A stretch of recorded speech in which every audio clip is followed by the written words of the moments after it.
आज के टॉपिक में अपन सम्मिश्र संख्या को ध्रुवीय रूप में बदलना पढ़ेंगे, यानी एक सम्मिश्र संख्या को पोलर फॉर्म में किस टाइप से चेंज करते हैं। तो मान लीजिए आपके पास एक सम्मिश्र संख्या है z is equal to x plus iota y. तो इसका हम सबसे पहले तो देखते हैं कि एक्स वाई तल में किस प्रकार निरूपित करते हैं।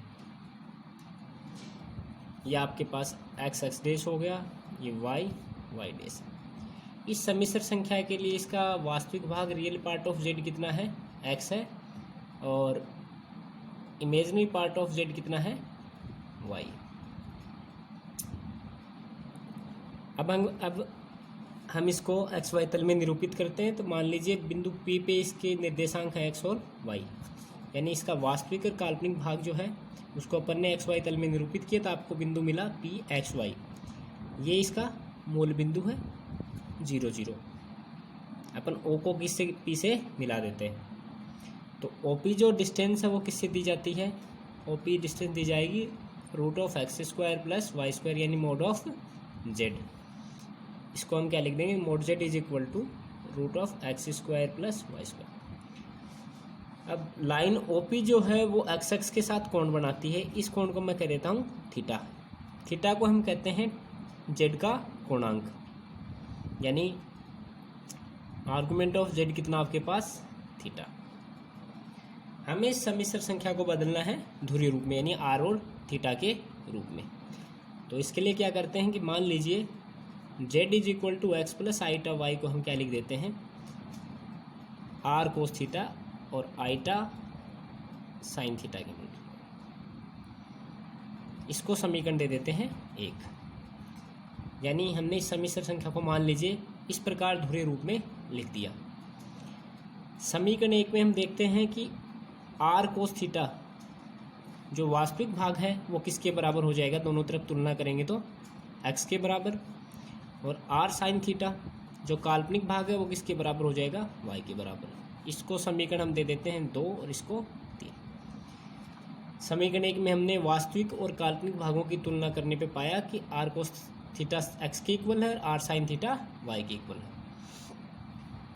अब हम क्या करते हैं, समीकरण 2 का स्क्वायर करते हैं, समीकरण 3 का स्क्वायर करते हैं, दोनों को जोड़ देते हैं। आपके पास स्थिति आएगी r square cos square theta plus r square sine square theta is equal to x square plus Y square. R square cos square theta plus sine square theta is equal to आपके पास हो गया x square plus Y square.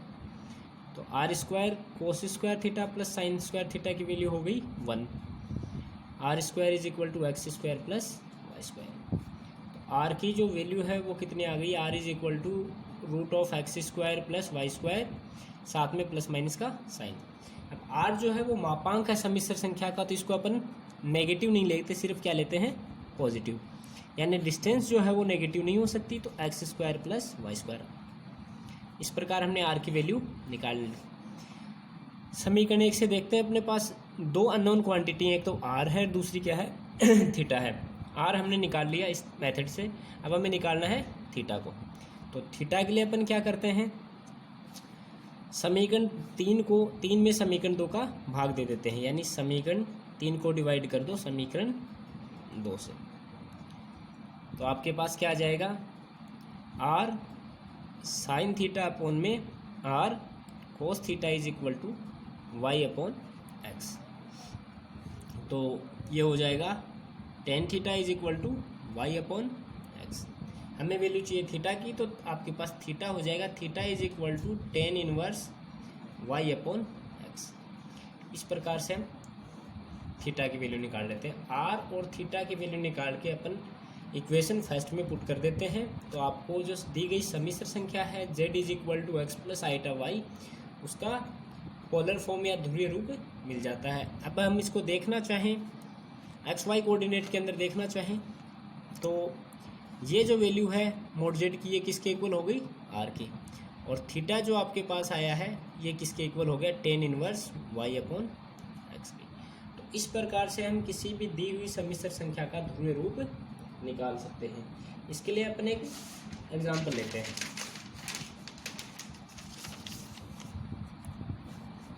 Example के लिए मान लीजिए आपको एक समीसर संख्या दे रखी है z is equal to 1 plus iota root 3। इस समीसर संख्या को हमें ध्रुवीय रूप में बदलना है।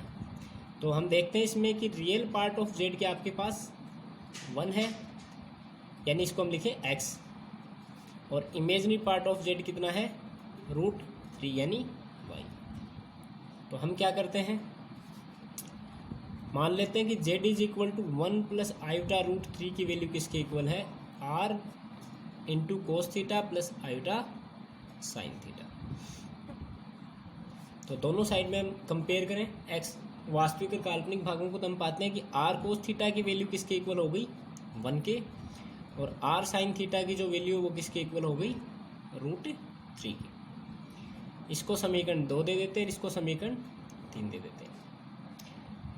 अब हम समीकरण 2 और 3 का स्क्वायर करके उसे जोड़ लेते हैं। तो आपके पास आया r square cos square theta plus r square sine square theta is equal to 1 का स्क्वायर प्लस रूट 3 का स्क्वायर, यानी आपके पास ये हो गया 1 प्लस 3 यानी